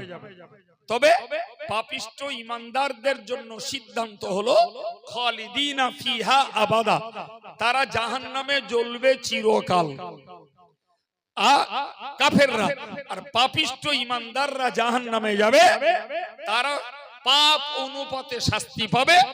রাসূল করিম সাল্লাল্লাহু আলাইহি ওয়াসাল্লামের শাফাআতে তারা জাহান্নাম থেকে নাজাত লাভ করে জান্নাতের হকদার হবে। আমি আপনাকে কথা বোঝাতে যে এই কথাটাও আপনাদেরকে বোঝাতে চাইলাম যে যে নবীর জন্মকে কেন্দ্র করে আজকের এই প্রোগ্রাম, আজকের এই অনুষ্ঠান, আমাদেরকে পদে পদে ভাবতে হবে জি এ নবী পৃথিবীতে এসেছেন মানুষ বানানোর জন্য, নবী পৃথিবীতে এসেছেন জাহান্নাম থেকে বাঁচানোর জন্য, নবী পৃথিবীতে এসেছেন জান্নাতের পথ দেখানোর জন্য, নবী পৃথিবীতে এসেছেন আল্লাহর প্রেমাস্পদ বান্দা বানাবার জন্য, নবী পৃথিবীতে এসেছেন মানুষগুলো শুধু চামড়ার মানুষ না হোক, গুণগত মানুষ হোক, এজন্যই নবী পৃথিবীতে এসেছেন। এখন যদি আমরা সেই গুণগত মানুষ হওয়ার পথে যদি চলি, তাহলে তো নবীর আগমন আমাদের জন্য সার্থক। আর যদি মানুষ হওয়ার পথ না ধরে আমরা যদি আমাদের খাওয়া পরা, বিলাস বিলাসিতা এবং ভালো ভালো বাড়ি গাড়ি, আমাদের জীবনযাত্রাটার মান উন্নয়ন করতেই থাকি, আর এতেই যদি আমাদের জীবনটাকে দাঁড় করাই ভাই, তাহলে তো নবী পাক সাল্লাল্লাহু আলাইহি ওয়াসাল্লামের ধরা পৃষ্ঠে আগমনের উদ্দেশ্য সার্থক হবে না। আল্লাহ পাকের নবী বলেছেন ইন্নামা আনা বুইস্তু লিউতাম্মিমা মাকারিমাল আখলাক। প্যারে নবী সাল্লাল্লাহু আলাইহি ওয়াসাল্লাম তার পাক জবানিতে জানিয়েছেন, ও আমার উম্মতেরা তোমরা মনে রাখো, আল্লাহ পাক আমাকে পৃথিবীতে পাঠিয়েছেন, আমি এসেছি মানুষের উত্তম চরিত্রকে উন্নতি ঘটাবার জন্য, মানুষের চারিত্রিক উন্নতি ঘটাবার জন্য আমি বিশ্ব মাঝে এসেছি। প্রিয় ভাইরা আমার, মায়েরা, আমি আপনাকে অনুরোধ করে বলবো, এই উত্তম চরিত্রের অন্তর্গত একদিকে যেমন আল্লাহর কথাগুলোকে মেনে চলা, আর একদিকে আল্লাহ পাকের নিষেধকৃত বিষয়গুলোকে ছেড়ে চলা, এই দুয়ের সমন্বয়ে একজন মানুষের চরিত্রটা উন্নত এবং উত্তম চরিত্র বলে গণ্য হবে। শুধুমাত্র নামাজ পড়বো, রোজা রাখবো, হজ করবো, যাকাত দেবো, জিকির করবো, এতেই উত্তম চরিত্রের মানুষ হওয়া যাবে না। এটা যেমন চাই, পাশাপাশি আমার জীবন থেকে সুদ বাদ যাওয়া লাগবে, মদ বাদ যাওয়া লাগবে, জুয়া বাদ যাওয়া লাগবে, গান বাদ যাওয়া লাগবে, লটারি বাদ দেওয়া লাগবে, নারীর বেপর্দা থেকে পর্দা আবৃত হওয়া লাগবে, চিত্ত বিনোদন বন্ধ করা লাগবে, প্রতারণা বন্ধ করা লাগবে, ঠকবাজি বন্ধ করা লাগবে, তবেই তো আমি উত্তম চরিত্রের মানুষ হয়েছি বলে প্রমাণ হবে। রাগ করেন না বাবু, যাক একটু একটা ঘুরঘুর করি তো ঘুরঘুর করে দেখেছি জি একদল মানুষ আলহামদুলিল্লাহ তারা ধর্মটা যেমন করে অধর্ম থেকে তেমন বাঁচে, আর একদল মানুষ ধর্মও করে সঙ্গে ফুল দমে অধর্মটাও করে যায়, আর আরেকদল মানুষ ধর্মও করে না উপরন্ত অধর্মটা করে। বিশ্বাস হচ্ছে আমার কথা জি? এখন ভাই বলুন, যদি রাসূলুল্লাহর এই কথাকে বিশ্বাস করি, রাসূল বললেন যে আমি পৃথিবীতে এসেছি মানুষের চরিত্রের উন্নতি ঘটাবার জন্য।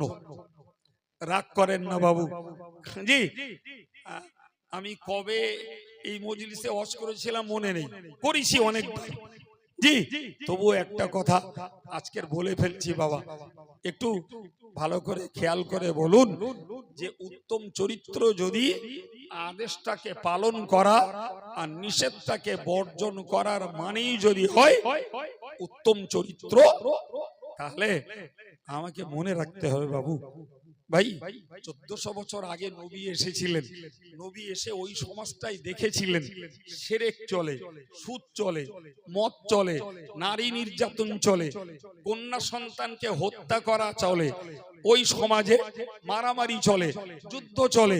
এই সবগুলো নবী পাক একদম হাড়ে হাড়ে টের পেয়েছেন।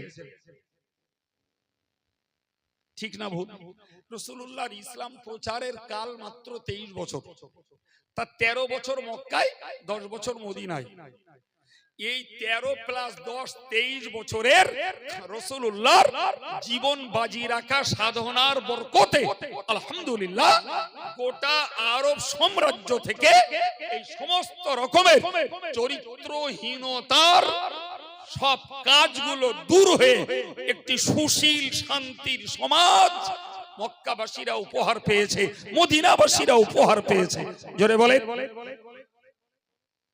ঠিক না ভুল? ভাই আজকে 1400 বছরের আমরা পূর্ণ মুসলমান গোষ্ঠী, আমরা নতুন না, আমরা পুরাতন গোষ্ঠী। বুকে হাত দিয়ে ভাববার জন্য দায়িত্ব রইল, আমার উপরে ক্ষোভ করবেন না, আমি ইতিহাসের আলোয় কথা বলছি। বলেন না 1400 বছর পরের এই পুরাতন মুসলমান আমরা যারা, ভাই আমাদের জাতির এক অংশের ভিতরে সুদ, মদ, জুয়া, গান, নারী নির্যাতন, ব্যভিচার, নারীর বেপরদা, পরকিয়া, ইফটিজিং এবং ফ্রি ফায়ার, পাবজি, মেরে খাওয়া, ফাঁকিবাজি করে খাওয়া, প্রতারণা করা, চিট ফান্ডের ব্যবসা করা, এই জাতীয় কাজগুলো মুসলমানরা বাদ দিয়ে ফেলেছে বলে সব মনে হয় বাপ ফেলেছে। একজন বলছেন আরো বেশি হয়েছে, তো ওনার কথাটা একেবারে ভুল না। জনসংখ্যা যখন বেড়েছে, ধার্মিকের সংখ্যাও বেড়েছে, ঠিক পাল্টা অধর্ম, দুশ্চিন্তা, দুশ্চরিত্রের সংখ্যাও বাড়বে। কি লোকে ভাবে মসজিদ এখন অনেক, মাদ্রাসা অনেক, দাড়িওয়ালা টুপিওয়ালা প্রচুর। আমি বলি বোকারে, আগে জনসংখ্যাটা দেখ। আগের লোকে ধর্ম করত, লোক সংখ্যাও কম ছিল। এখন যেমন ধর্ম বেশি করছে, জনসংখ্যা বেশি হয়েছে, হারামের কাজগুলো বেশি করছে। ওটাও ভাব, শুধু এক সাইড ভাবলে হবে না। আমার বেদনা এই জায়গাটায়, আমার বেদনা এই জায়গাটায়। ভাই নন মুসলিমরা, ইহুদি, খ্রিস্টান, হিন্দু সমাজ, বৌদ্ধ, তেলুগু, তামিলি, আর্য, অনার্য, তাদের কাছে নবীর পূর্ব যুগ আর নবী আসার পরের যুগ কোনো পার্থক্য তাদের কাছে নাই। কারণ তারা না আল্লাহকে বিশ্বাসী, না রসুলে বিশ্বাসী, না কবরের আযাবের ভয়, না জাহান্নামের ভয়, না তাদের জান্নাতে যাওয়ার আশা, কিছুই তাদের মধ্যে নেই। সুতরাং রসুল পূর্ব যুগে আরবে যে চরিত্র চলতে ছিল, ওই চরিত্র তাদের মাঝে বিরাজ করতে পারে। তাদের মাঝে সুদ, মদ, নারীবাজি, চিত্ত বিনোদন, ব্যভিচার, চিটিংবাজি, প্রতারণা, ঠকবাজি সব থাকতে পারে। কিন্তু মুসলিম কমিউনিটির ভিতরে যদি 1400 বছর পরে, 1400 বছর আগের ওই চিত্র যদি বিরাজ করে, তাহলে তো বুঝতে হবে যে আমরা নবী যে জন্য এসেছিলেন সেই সার্থক উম্মত তো সবাই হতে পারিনি বাপ। বছর ঘুরবে, নবী দিবস চলবে, বছর ঘুরবে, নবী দিবসের নামে সেমিনার হবে, সিম্পোজিয়াম হবে, মিটিং হবে, মিছিল হবে, জিসনে জুলুস হবে। কলকাতার দিকে গেলে নবীর জন্মের খুশিতে ডিজে বাজাবে। আমি গল্প বলছি মনে হচ্ছে, সোলাদানা গজালমারির লোকের চোখে না পড়তে পারে, আমি ভবঘুরে লোক তো জি, আমি এরকম চিত্র দেখেছি। এই স্টেজে আমি ওয়াচ করব, গিয়ে আমি চিনি নে, গিয়ে দেখছি স্টেজে বক্স বাজিয়ে গান হচ্ছে আর ছেলে পিলেরা নাচতেছে। আমি গিয়ে জিজ্ঞেস করছি একটা ছেলেকে ডেকে, এই বাবা শোন, এখানে এই মিলাদুন নবী হবে কোথায়? তো বলছে কেন হুজুর এখানে? সর্বনাশ, কাদের দাওয়াত নিলুম আর কোথায় এলুম? আমি বলি এখানে মানে, আরে বক্তা কে রে? তোদের নাম জাননে, বাড়ি কোথায়? তা বলতেছে ওই বসিরহাটের দিক থেকে আসবে। তখন আমার ভয় লেগেছে, মনে হচ্ছে আমার নামই বলবে। সেটা একটু হাত ঘুরে মতন বলে একটা সেলাম্বা মতন আর একটা ডেকিস, দেখো এখানকার বক্তা কাটার নাম জানিস? তা বলতেছে হ্যাঁ সেই কাইম সাহেব। আল্লাহ, গজব আমার উপরে হয় কিনা এবার সন্দেহ হচ্ছে। তা আমি স্টেজে না উঠে রাস্তার ধারে দাঁড়িয়ে রয়েছি, যুবক ছেলেগুলোর সামনে, ভাই তোমাদের এখানটায় সভা? তা বলছে হ্যাঁ। তা বলি তোমরা এই ডিজে বাজাচ্ছ আর তোমাদের ছেলে পিলেরা নাচতেছে আর এখানে নবী দিবস করবা? তো হুজুর আমাদের এই ঈদের সময় এক সপ্তাহ ধরে হয় এরম, আর এই মিলাদ নবী দিবসে ওরে কি বলে ঈদে মিলাদুন নবী, তো ঈদে মিলাদুন নবীতে এইসব আমার হয়। যাক আজ তখন এসে পড়িছি, কিছু করার নেই। তা উঠে আমার যা একটু আধ ভাঁড়ে আসে একদম জাপটা করে মেজর অপারেশন করলো, আর বুঝেই নিলুম it is first it is last, এই এসছে এই জীবনের শেষ। সত্যিও তাই, খোদার রহমে আর কোনোদিন তার আমার চিনতেও পারিনি। মানে দেখেছি এ লোক আনলে আমাদের ব্যবসা বন্ধ। নবীর জন্মের খুশিতে ডিজে বাজাচ্ছে মুসলমানের ছাবালেরা, মিছিলের চোটে জি, আর তাকবীর ধ্বনি স্লোগানের ফোয়ারায় নবী যেন ভেসে যাচ্ছে। লাইনে দাঁড়িয়ে আছি, কিচ্ছু করার নেই, মাগরিবের আজান হচ্ছে, লাইন ছাড়লে লাইন পাবো না, কি উপায় হবে? তা লাইনিতে একটা ডেকে খোকা তোরা তো নবী ভক্ত লোক বাবা, তা তোর গা নামাজ কালাম না পড়লেও চলবে নি, আমাদের তো নবীর ভক্তি তোর গা মতন অতনি, আমরা একটু নামাজ কালাম পড়ি, একটু দেখ না বাবা অন্তত লাইন করে নামাজটা পড়তে দিতে পারিস কি? তখন আরেকটা দূরতে বলতে এই কাইম সাহেবের গাড়ি, ওইটা একটু সাইড করে দে। মানে কাইম সাহেব নামাজ পড়বে,